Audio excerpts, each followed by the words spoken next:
The cotton famine went on from 62 to 64. So basically the cotton famine in Lancashire was a result of the American Civil War. The northern states, free states, fighting the slave-growing states of the South, Confederate states. When Lincoln came into power, one of his first speeches was he was talking about the abolition of slavery. And the Confederate states that were reliant on slave-grown cotton financially decided to rebel, and basically it was the beginnings of the American Civil War.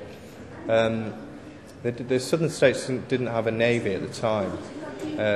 The northern states was really the industrial heartland of America. The south was the farm, agricultural land.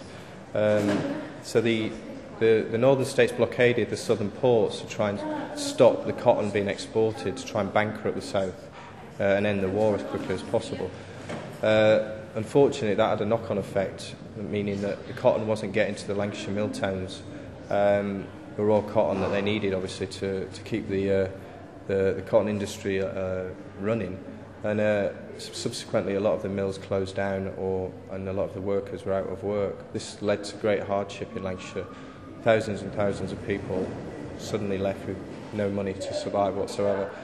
And it took a couple of years, really, for people to get back on their feet. There was lots of initiatives in this country to try and feed people. It was before the welfare system, obviously, but there was a lot of charitable donations and other things. But the northern states of America, knowing how much the north of England was suffering, northwest and Lancashire was suffering, decided to try and send food aid over to ease some of the suffering. Partly because it was political to gain support, but also it was a gesture to thank the people for their support, because there was a lot of support for the anti-slavery states, the northern states, from Lancashire workers, even though they were suffering. So they sent thousands of food barrels full of food over to Liverpool that were distributed around Lancashire, and this is one of the barrels that was filled with food that came over from America, and it's the last one that we're aware of that survives, of the thousands that were sent. And it's inscribed, as you can see on the side, I'll read it out.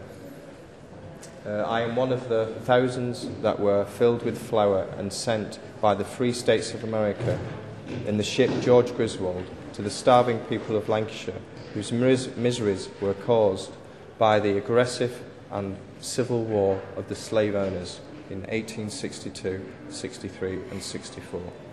So that pretty much says it all, really. So yeah, so it's an important object. It represents that period of history, and it really reminds us of how complicated the slave story is, even in relatively recent times. So what would have actually been in there? That was flour, that particular barrel, but they also sent over barrels full of sugar, bacon, cured meats, all sorts of foodstuffs. I mean, it would have been a drop in the ocean compared to the amount of food needed to feed the people of Lancashire, but it was obviously every little helped, and it meant a lot, I think, to the people of Lancashire, especially the ones that supported the anti-slavery states. It meant a lot to them that the Americans were kind of appreciative of the suffering that they were going through. So it's an important object, and I'm glad that we've got it in the collections.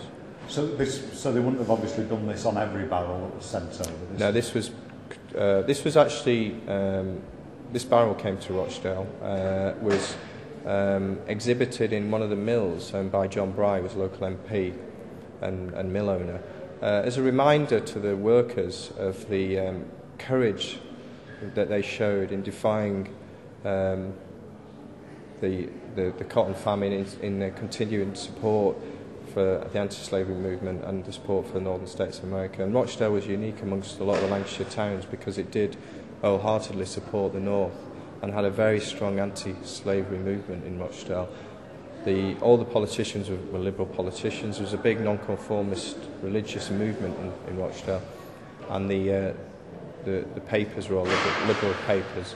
So joined together, it really made a big difference. And there was a lot of politicians, Bright and Cobden, the Rochdale MP at the time, would go around all the factories that were still operating and lecture the workers on the reasons, the moral reasons why they should support the abolition of slavery and why they should support the northern states and Lincoln in his fight to end slavery in America.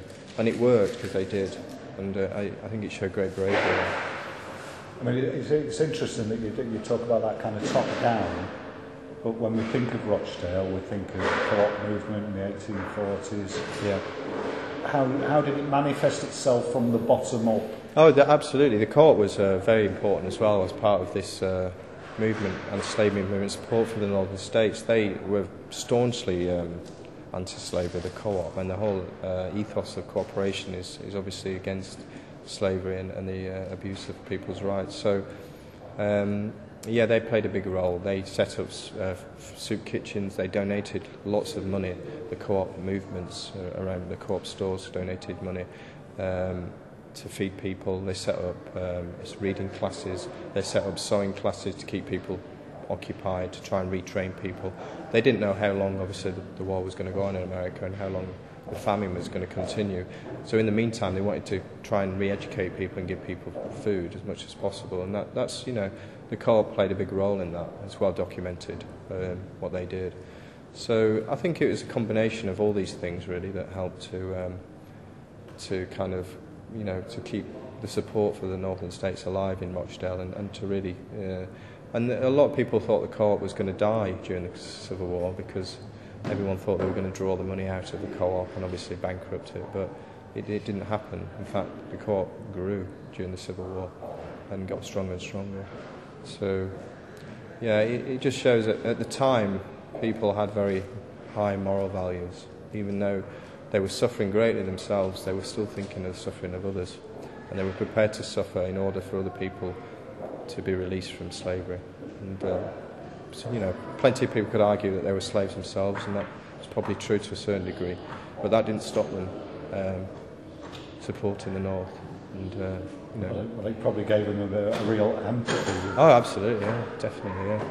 So, you know, it's a story that has not been written up a lot. I mean, there's lots of information out there, and we've tried to pull it all together in Rochdale over the last 12 months to write a sort of comprehensive kind of narrative, really, for what happened. And I think now people are starting to realise, you know, the role that people in Rochdale played in the ending of slavery in America, and it's a small role, but it was a very important role. And I think people in Rochdale should be justly proud, really, of their forefathers and what they did. And look to what's currently happening in the globalisation and how people are exploited. And is there any way that we feel that kind of contemporary strand can be incorporated? Well, it is. I think it is in a way, because one of the things that we talked about in our exhibitions in Rochdale was the fair trade movement, and obviously the United Co-op is based in Rochdale still. The co-op obviously started, the pioneers, first cooperatives, shops at least, started in Rochdale. The movement really grew from Rochdale, and the co-op is still the leading organisation in Britain to promote fair trade and is developing fair trade initiatives. So I think Rochdale still, in a bizarre way, is at the centre of this fight to end slavery, you know, contemporary slavery, which is obviously still going on in many parts of the world. So the struggle goes on, really, I suppose, in many ways.